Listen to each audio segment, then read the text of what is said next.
Backyard Farmers, Courtney here. Today I want to talk to you a little bit about mulch. Now, you all know you should be using mulch. I'm not here to sing the praises of mulch in general. I want to actually talk to you about a specific kind of mulch called pine straw mulch that I use in my garden that I really like a lot and may be useful for some of you out there. I've found it beneficial over my years, and there's a number of reasons that I like it over traditional like wood chip mulch or other types of mulch. So I just want to take a second and show you actually physically how it looks and why I like it. So I'm going to turn this around here and you'll get to see it. So what we're looking at here is actually the skeleton of my summer garden in this raised bed. So everything in here is dead. I need to yank all this out. But we're sort of just seeing the end of what was here from this past summer. And so this is actually the pine straw mulch, and you can see it's just pine needles.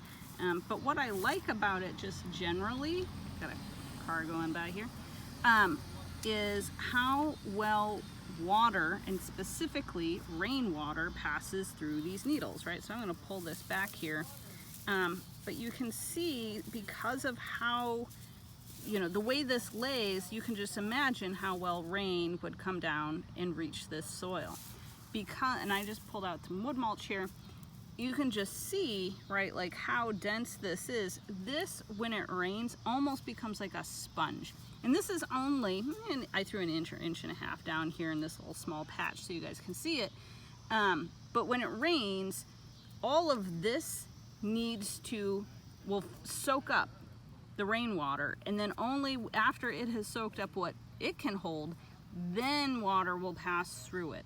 Versus this, it takes, doesn't take that much water before it starts to pass through to the subsoil. So that's benefit number one that I really, really like.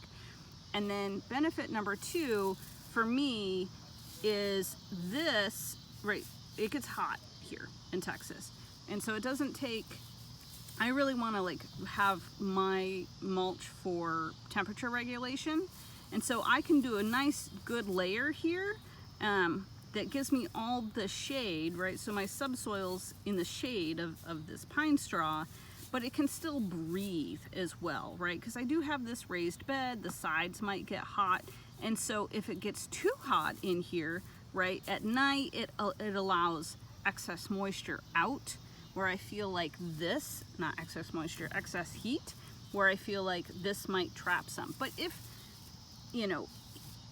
this is still providing me temperature control, like when it's cold and maybe I'm gonna have a frost or something, this is still fine, but I feel like it just breathes a little bit better than this, which I don't feel like breathes very well at all.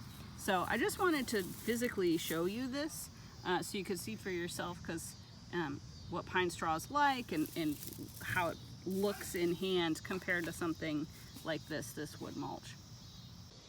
And so the pine straw mulch, when I first started getting it, I was only able to see it at like certain specialty garden stores.